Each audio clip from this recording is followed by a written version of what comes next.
Football Sunday. We have all heard of the day dedicated to the NFL. We have all cheered on our favorite teams at the Super Bowl, reveled in Tom Brady's successes, and have been angry at referee calls. But football hasn't always been about helmets, shoulder pads, and unnecessary roughness calls.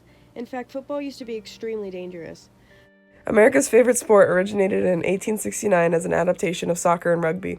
Similar to these sports, players were not given very much protective gear. Helmets were not worn, cleats were sharp enough to puncture skin, and the only pads given were mostly only protective of the groin and lower face area. In the year 1904 alone, there were 18 reported deaths and 159 serious injuries, all caused by American football. Safety was not a priority. Players cannot pass the ball forward, so they had to rely on physical force to move it up the field.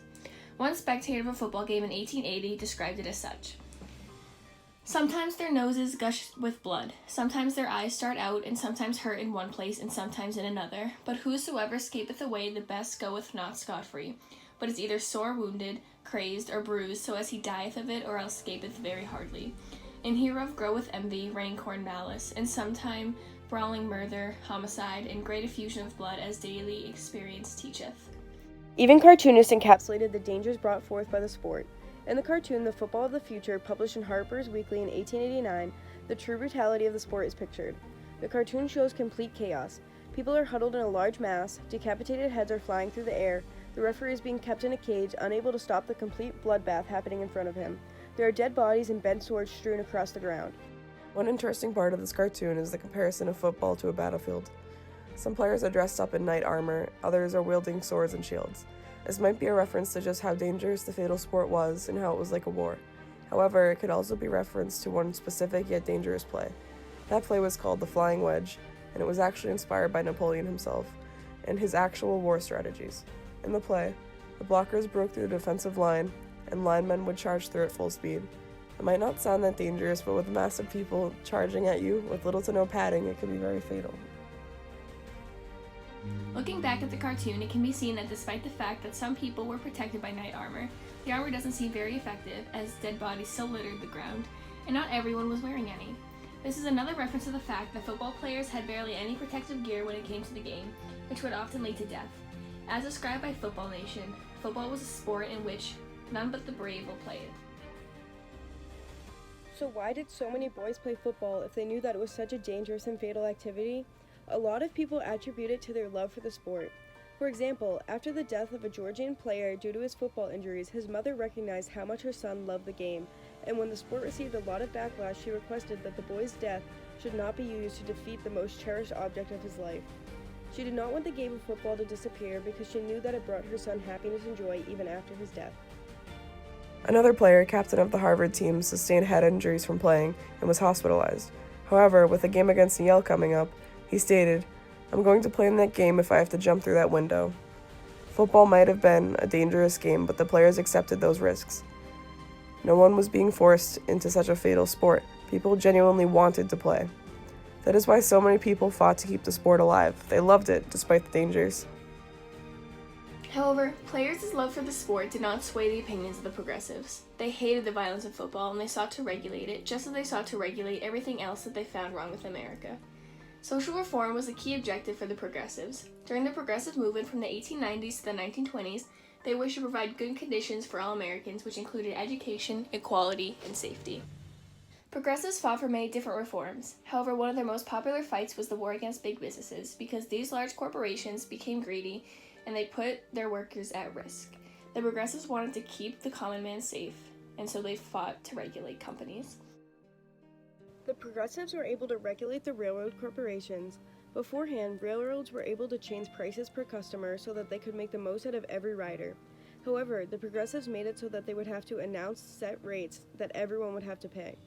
They also regulated the meat industry with the Meat Inspection Act of 1906, making it safer for consumers to purchase and eat store-bought meat. This act ensured that businesses could not mislabel meat or handle the meat in unsanitary ways.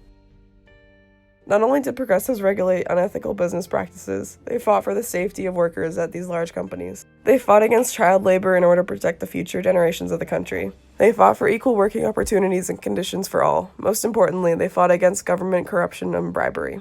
The main focus of the progressives was to protect Americans and to keep them safe enough to live in their own country.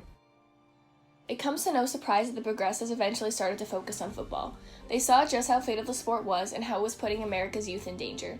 They wanted to protect these young men, and so they tried to regulate the sport to an extreme amount. They wanted to take away all risks, which many players felt would take the fun out of the game. Many progressives even wished to put an end to the game altogether. Theodore Roosevelt, who was a progressive leader and was usually in agreement with the progressives when it came to trust busting and regulating big businesses, disagreed with them when it came to football. In 1903, he stated, "I believe in rough games and in rough, manly sports.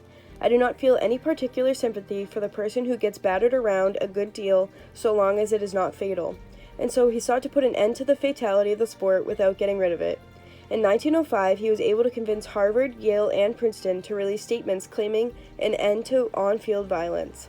However, after 1905 ended up being one of the most fatal seasons with 19 deaths and 137 serious injuries, Roosevelt knew that actual changes would have to be made. After many colleges dismantled their football teams, Roosevelt was worried that Harvard, the school that his own son played at, would do so as well. He called together the coach of the Harvard team as well as many others to an intercollegiate conference in order to discuss rule changes for the sport. According to History.com, they legalized the forward pass, abolished the dangerous mass formations, created a neutral zone between offense and defense, and doubled the first down distance to 10 yards to be gained in 3 downs. With these changes, deaths and injuries on the football field drastically fell. However, more protections and rule changes continued to be made throughout the progressive era and even afterwards in order to ensure player safety. In 1923, thigh guards were invented to give further protections to players. Helmets were designed out of leather in 1924 in order to reduce head and neck injuries. In 1939, helmets were required to be worn in some games, and in 1943, the NFL required that all players wore helmets. As technology advanced, so did player safety. Helmets began to be made out of plastic instead of leather, chin straps and face masks were added, padding was added to helmets as well as to players' bodies. Over time, football got safer. It was a win-win. The progressives were able to regulate the sport and make it safer, therefore protecting the young boys playing. Players were able to continue playing the sport that they loved, and they stayed safer in the process. There are still arguments today over the safety of football. There have been studies concluding that children 12 and under who play the sport can develop a serious brain disease called chronic traumatic encephalopathy, and 99% of all NFL players tested have this disease. Even though football has gotten a lot safer through the progressive era, it can be considered a dangerous sport to many, and a sport that some people still want to get rid of altogether. However, football is the sport of America. Similar to over a century ago, there are too many people who love the sport, and it will be impossible to get rid of. The only option is to continue to make the sport safer, just as the progressives did over 100 years ago.